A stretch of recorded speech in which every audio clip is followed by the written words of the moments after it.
अस्सलाम वालेकुम सज्जनों बेलियो तो मित्रों ਤੁਹਾਡਾ ਕੀ ਹਾਲ ਚਾਲ ਹੈ। ਉਮੀਦ ਹੈ ਸਾਰੇ ਠੀਕ ਠਾਕ ਹੋਣਗੇ, ਵਧੀਆ ਹੋਣਗੇ। ਲਹਿੰਦਾ ਪੰਜਾਬ ਤੇ ਚੜ੍ਹਦੇ ਪੰਜਾਬ ਤੇ ਜਨਾਬ ਸਵੇਰ ਦਾ ਟਾਈਮ ਆ ਤੇ ਅਸੀਂ ਵਲੌਗ ਸਟਾਰਟ ਕਰਦੇ ਪਏ ਆ।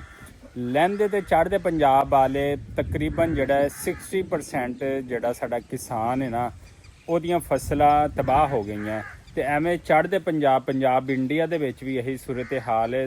ਉੱਥੇ ਸਰਦਾਰ ਸਿੱਖ ਲੋਕ ਬਹੁਤ ਜ਼ਿਆਦਾ ਮਤਲਬ ਹੈ ਕਿ ਜ਼ਿਮੀਦਾਰਾ ਕਰਦੇ ਨੇ ਤੇ ਉਹਨੂੰ ਹੀ ਪਸੰਦ ਕਰਦੇ ਨੇ ਤੇ ਚੜ੍ਹਦੇ ਪੰਜਾਬ ਲਹਿੰਦੇ ਪੰਜਾਬ ਦੋਨੇ ਪਾਸੇ ਸੂਰਤ ਹਾਲ ਇੱਕੋ ਜੀ ਹੈਗੀ ਕਿ ਬਾਰਿਸ਼ਾਂ ਜਦੋਂ ਬਹੁਤ ਜ਼ਿਆਦਾ ਹੀਆਂ ਤੇ ਉਹ ਫਲੱਡ ਦੀ ਸੂਰਤ ਜਿਹੜਾ ਇਖਤਿਆਰ ਕਰ ਗਿਆ ਤੇ ਫਲੱਡ ਨੇ ਜਿੰਨੀ ਤਬਾਹੀ ਕੀਤੀ ਆ ਸਾਡੇ ਪਾਕਿਸਤਾਨ ਦੇ ਖਾਸ ਕਰ ਜਿਹੜਾ ਸਿਆਲਕੋਟ, ਨਾਰੋਵਾਲ, ਹਾਫਜ਼ਾਬਾਦ, ਮੰਡੀ ਬਹਾਉਦੀਨ, ਕਸੂਰ ਇਸ ਸਾਈਡ ਤੇ ਜਿਹੜੀ ਤਬਾਹੀ ਹੋਈ ਆ, ਜਲਾਲਪੁਰ, ਮੁਲਤਾਨ, ਇਹ ਜਿਹੜੇ ਇਲਾਕੇ ਬਹੁਤ ਜ਼ਿਆਦਾ ਮੁਤਾਸਰ ਹੋਏ ਨੇ ਤੇ ਉਹ ਜਿਹੜਾ ਫਲੱਡ ਦਾ ਉੱਥੋਂ ਰੇਲਾ ਤੁਰਿਆ ਸੀਗਾ ਉਹਨੇ ਤਬਾਹੀ ਫੇਰਦੇ ਹੋਏ ਫਸਲਾਂ ਸਭ ਤੋਂ ਜ਼ਿਆਦਾ ਸਾਡਾ ਕਿਸਾਨ ਜਿਹੜਾ ਨਾ ਉਹ ਪਿਸਿਆ ਹੈਗਾ।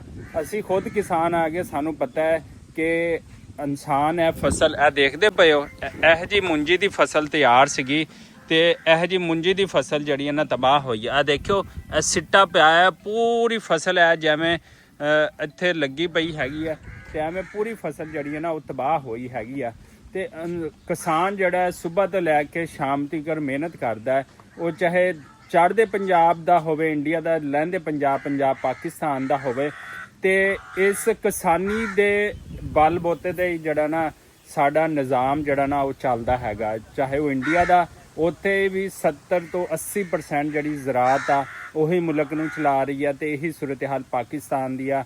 ਪਾਕਿਸਤਾਨ ਦੇ ਜਿੰਨੀ ਵੀ ਇੰਡਸਟਰੀ ਆ ਉਹ ਸਾਰੀ ਇਹਦੇ ਨਾਲ ਜੁੜੀ ਹੋਈ ਆ ਤੇ ਇਹ ਦੇਖੋ ਕਿਸਾਨ ਦੀ ਫਸਲ ਜਿਹੜੀਆਂ ਇਸ ਤਰ੍ਹਾਂ ਇਹ ਦੇਖੋ ਸਿੱਟਾ ਪਿਆ ਆ। ਦੇਖਿਆ ਇਹ ਇੱਕ ਸਿੱਟੇ ਵਿੱਚ ਜਿਹੜਾ ਨਾ ਜਿਹੜੀ ਰੱਤ ਸ਼ਾਮਲ ਹੋਈ ਆ ਕਿਸਾਨ ਦੀ ਇੰਨੀ ਮਿਹਨਤ ਹੈ।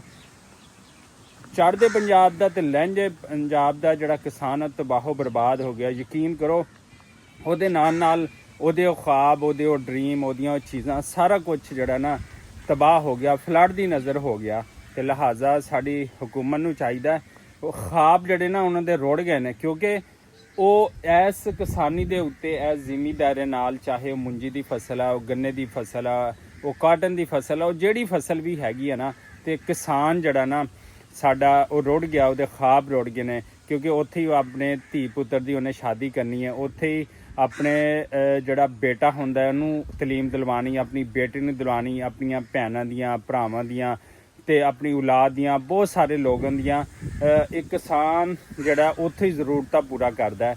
ਹੁਣ ਜਦੋਂ ਕਿਸਾਨ ਦੀ ਫਸਲ ਰੁੜ ਗਈ, ਉਹਦੇ ਘਰ ਰੁੜ ਗਏ ਤੇ ਉਹਦੇ ਕੋਲ ਪੈਸਾ ਵੀ ਨਹੀਂ ਅੱਗੇ ਫਸਲ ਕਾਸ਼ਤ ਕਰਨ ਦਾ ਤੇ ਇਨਸਾਨ ਕਿੱਥੇ ਜਾਏਗਾ। ਫਲੱਡ ਆ ਗਿਆ, ਚਲਾ ਗਿਆ, ਅੱਲਾ ਦੀ ਰਜ਼ਾ ਸੀ, ਮਸਲੇ ਸੀ ਅੱਲਾ ਦੀ ਇਸ ਚੀਜ਼ ਦੇ ਵਿੱਚ।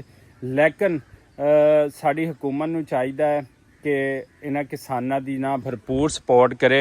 ਇਹੋ ਜਿਹੀਆਂ ਲੈ ਲਹਾਂਦੀਆਂ ਫਸਲਾਂ ਜਿਹੜੀਆਂ ਪੂਰੇ ਪਾਕਿਸਤਾਨ ਦੇ ਵਿੱਚ ਜਿਹੜੀਆਂ ਤਬਾਹ ਹੋ ਗਈਆਂ, ਹੁਣ ਸੈਲਾਬ ਜਿਹੜਾ ਤਬਾਹਕਾਰੀਆਂ ਕਰਦਾ ਹੋਇਆ ਤਕਰੀਬਨ ਜਿਹੜਾ ਚਾਚਣਾ ਸ਼ਰੀਫ ਜਿਹੜਾ 5 ਲੱਖ 4 ਲੱਖ ਕਿਊਸਕ ਦਾ ਰੇਲਾ ਉਹ ਪਹੁੰਚ ਗਿਆ ਹੈਗਾ ਤੇ ਇਸ ਵਜ੍ਹਾ ਤੋਂ ਸਿਆਣੇ ਕਹਿੰਦੇ ਨੇ ਕਿ ਜਿੱਥੇ ਜਿੱਥੇ ਸੈਲਾਬ ਤੁਰਦਾ ਉੱਥੇ ਬੱਦਲ ਵੀ ਨਾਲ ਹੀ ਲੈ ਆਉਂਦਾ ਹੈਗਾ ਤੇ ਗੱਲ ਹੈ ਕਿ ਤਬਾਹਕਾਰੀਆਂ ਅੱਜ ਤੋਂ 4 ਸਾਲ 2022 ਦੇ ਫਲੱਡ, 2010 ਦੇ ਫਲੱਡ ਵਿੱਚ ਇੱਥੇ ਬਹੁਤ ਜ਼ਿਆਦਾ ਹੋਈਆਂ ਸੀ, ਚਾਚਣਾ ਸ਼ਰੀਫ, ਰਾਜਨਪੁਰ ਤੇ ਅੱਲਾਹ ਤਾਲਾ ਇੰਸ਼ਾਅੱਲਾ ਇਹ 10 ਤੋਂ 11 ਲੱਖ ਕਿਊਸਕ ਦਾ ਰੇਲਾ ਇੱਥੋਂ ਜਿਹੜਾ ਗੁਜ਼ਰਦਾ ਵਾ ਉਹ ਸੇਫ ਜ਼ੋਨ 'ਚ ਹੋਏਗਾ।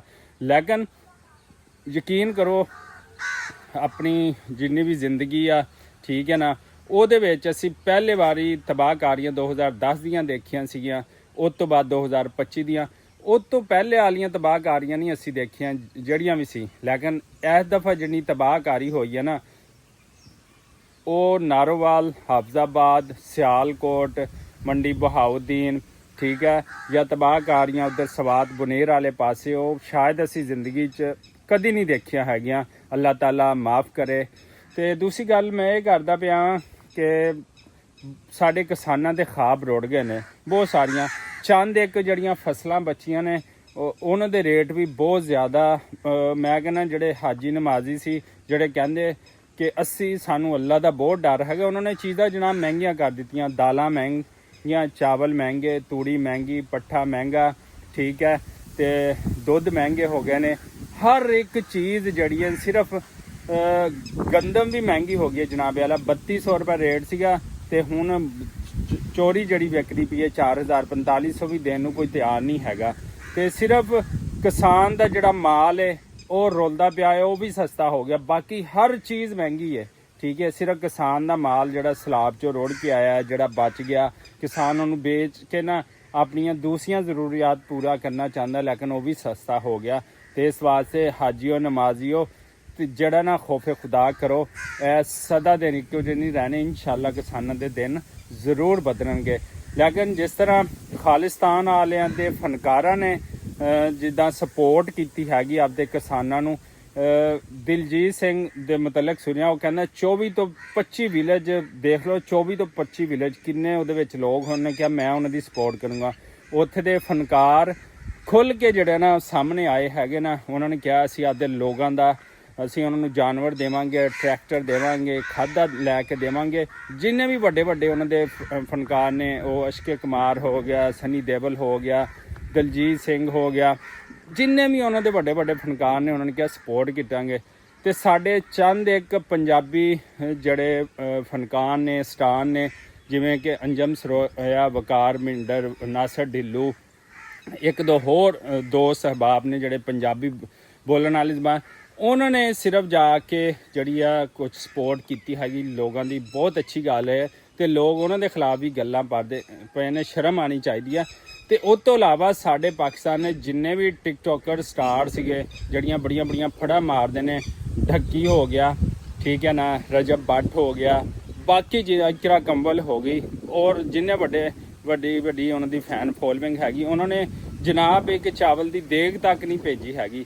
ਤੇ ਸਾਡੇ ਕਿੱਥੇ ਗਏ ਨੇ ਪਾਕਿਸਤਾਨ ਦੇ ਸਾਰੇ ਫਨਕਾਰ ਸਟਾਰ?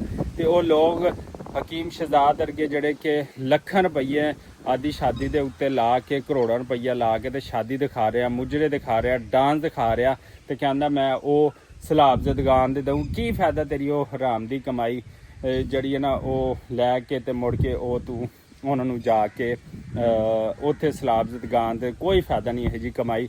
ਅੱਲਾਹ ਤਾਲਾ ਦੇਖਦਾ, ਤੂੰ ਚਾਹੇ ਇੱਕ ਦੇਗ ਲੈ ਜਾਂਦਾ, ਲੇਕਿਨ ਉਹ ਹਲਾਲ ਦੇ ਪੈਸਿਆਂ ਦੀ ਹੁੰਦੀ, ਹਰਾਮ ਦਾ ਪੈਸਾ। ਤੇ ਮੇਰੇ ਨਬੀ ਨੇ ਕਿਹਾ, ਮੇਰਾ ਆਕਾ ਦਾ ਫਰਮਾਨ ਹੈ ਕਿ ਹਰਾਮ ਦੇ ਪੈਸਾ ਇੱਕ ਪਾਸਿਓਂ ਕਿਸੇ ਨੂੰ ਤੂੰ ਹਰਾਮ ਮੁਜਰੇ ਨਚਾ ਸਾਰਾ ਕੁਝ ਕਰਕੇ, ਦੂਸਰੇ ਜਾ ਕੇ ਤੇ ਉਹਨਾਂ ਨੂੰ ਜਾ ਕੇ ਵੜਨਗੇ ਤੇ ਉਹਦਾ ਕੋਈ ਫਾਇਦਾ ਨਹੀਂ। ਸੋ ਅਗਰ ਕਰਨਾ ਹੈ ਥੋੜਾ ਕਰੋ, ਦਿਲ ਨਾਲ ਕਰੋ, ਤਾਂ ਕਿ ਲੋਕਾਂ ਦੇ ਦਿਲ ਜਿੱਤੇ ਜਾ ਸਕਣ।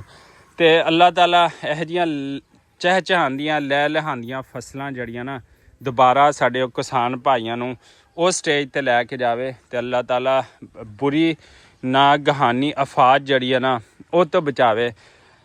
ਬਹੁਤ ਸਾਰੀਆਂ ਸਾਡੀਆਂ ਭੈਣਾਂ ਦੇ ਖਾਬ ਰੁੜ ਗਏ ਨੇ, ਬਹੁਤ ਸਾਡੇ ਭਰਾਵਾਂ ਦੇ ਖਾਬ ਰੁੜ ਗਏ ਨੇ। ਪਾਕਿਸਤਾਨ ਦੇ ਅੱਗੇ ਹੀ ਹਾਲਾਤ ਬਹੁਤ ਜਿਹੜੇ ਨਾ ਪੀਕ ਲੈਵਲ ਦੇ, ਕਿ ਸਾਡੇ ਨੌਜਵਾਨ ਨਸਲ ਪੜ੍ਹੀ ਲਿਖੀ ਹੈਗੀ ਆ, ਉਹਨਾਂ ਕੋਲ ਜੌਬਸ ਕੋਈ ਨਹੀਂ, ਨੌਕਰੀਆਂ ਕੋਈ ਨਹੀਂ, ਸ਼ਾਦੀ ਦੀਆਂ ਕੁਝ ਮਜਬੂਰੀਆਂ ਨੇ, ਬੇਟੀਆਂ ਘਰ 'ਚ ਬੈਠੇ, ਜਹੇਜ਼ ਕੋਈ ਨਹੀਂ। ਤੇ ਸਾਰੀਆਂ ਮਜਬੂਰੀਆਂ ਦੇ ਨਾਲ ਉੱਤੋਂ ਮਜਬੂਰੀ ਆ ਪਈ ਹੈ ਕਿ ਉਹ ਘਰ ਵੀ ਨਹੀਂ ਰਿਹਾ ਹੈਗਾ, ਕਿ ਜਿੱਥੇ ਉਹ ਝੋਪੜੀ ਵੀ ਨਹੀਂ ਰਹੀ ਹੈਗੀ। ਯਕੀਨ ਕਰੋ, ਖੁਦ ਅਸੀਂ ਫੀਲਡ 'ਚ ਰਹਿਣ ਵਾਲੇ ਲੋਕ ਹਾਂ, ਸਾਨੂੰ ਬੜਾ ਦੁੱਖ ਹੋਇਆ ਯਾਰ। ਬਸ ਇਹ ਦੁਆ ਕਰੋ ਕਿ ਅੱਲਾਹ ਤਾਲਾ ਹੀ ਇਹ तमाम ਜ਼ਰੂਰੀਆਤ ਪੂਰੀ ਕਰ ਸਕਦੇ। ਜਿੰਨੇ ਵੀ ਲੋਕ ਫਲੱਡ ਤੋਂ ਅਫੈਕਟਡ ਹੋਏ ਨੇ, ਮੁਤਾਸਰ ਹੋਏ ਨੇ, ਹੁਣ ਉਹਨਾਂ ਦਾ ਰੀਹੈਬਿਲਿਟੇਸ਼ਨ ਦਾ ਕੰਮ ਸ਼ੁਰੂ ਹੋ ਜਾਣਾ ਹੈ। ਤੇ ਅੱਲਾਹ ਤਾਲਾ ਬਸ ਉਹਨਾਂ ਦੀ ਮੈਂ ਕਹਿਣਾ ਕਿ ਕਹਿੰਦੇ ਨਾ ਕਿ ਛੱਪੜ ਫਾੜ ਕੇ ਦੇਵੇ। ਅੱਲਾਹ ਤਾਲਾ ਉਹਨਾਂ ਨੂੰ ਦਿਨ ਦੁਗਣੀ ਰਾਤ ਚੁਗਣੀ ਤਰੱਕੀ ਦੇਵੇ, ਜਿੰਨੇ ਵੀ ਸਲਾਮ ਮੁਤਾਸਰੀਨ ਨੇ। ਔਰ ਯਕੀਨ ਕਰੋ ਪੂਰੇ ਪਾਕਿਸਤਾਨ ਦੇ ਲੋਕ, ਤੁਸੀਂ ਆਪਣੀ ਅੱਖਾਂ ਨਾਲ ਜਾ ਕੇ ਦੇਖੋ ਨਾ ਕਿ ਛੋਟੇ ਛੋਟੇ ਬੱਚੇ ਦੁੱਧ ਤੋਂ ਤਰਸਦੇ ਪਏ ਨੇ, ਇੱਕ ਟਾਈਮ ਦੇ ਖਾਣੇ ਤੋਂ ਤਰਸਦੇ ਪਏ ਨੇ। ਸਾਡੀਆਂ ਮਾਵਾਂ, ਸਾਡੀਆਂ ਬੇਟੀਆਂ, ਸਾਡੀਆਂ ਭੈਣਾਂ ਇੱਕ ਕੈਂਪ ਦੇ ਵਿੱਚ ਕਿਵੇਂ ਰਹਿੰਦੀਆਂ ਨੇ, ਔਰ ਸ਼ਦੀਦ ਗਰਮੀ ਹੁੰਦੀ ਹੈ। ਤੇ ਬਸ ਅਸੀਂ ਇਹ ਉਹਨਾਂ ਵਾਸਤੇ ਦੁਆ ਕਰਾਂਗੇ। ਔਰ ਮੈਂ ਖੁਦ ਅਫੈਕਟਡ ਏਰੀਆ ਦੇ ਵਿੱਚ ਜਾ ਕੇ ਰਿਹਾ, ਕੰਮ ਕੀਤਾ ਸਾਰੀਆਂ ਚੀਜ਼ਾਂ। ਹਾਲੇ ਵੀ ਸਿਰਫ 2 ਤੋਂ 3 ਘੰਟੇ ਵਾਸਤੇ ਜਿਹੜਾ ਨਾ ਉਹ ਜ਼ਰੂਰੀ ਅਹਿਮ ਸੀਗਾ ਕਿ ਘਰ ਆਉਣਾ ਪਿਆ ਹੈਗਾ। ਲੇਕਿਨ ਇਨਸ਼ਾਅੱਲਾ ਅਸੀਂ ਲੋਕਾਂ ਦੀ ਖਿਦਮਤ ਜਿਹੜੀ ਹੈ ਨਾ ਕਰਦੇ ਰਵਾਂਗੇ ਇਨਸ਼ਾਅੱਲਾ। ਤੇ ਪਾਕਿਸਤਾਨ ਦੁਆ ਕਰੋ ਕਿ ਐਵੇਂ ਖੁਸ਼ਹਾਲ ਸਰ ਸਬਜ਼ ਰਵੇ ਤੇ ਇਸੇ ਦੁਆ ਔਰ ਉਮੀਦ ਦੇ ਨਾਲ ਸਾਨੂੰ ਦਿਓ ਇਜਾਜ਼ਤ। ਅੱਲਾ ਨਿਗਹਿਬਾਨ।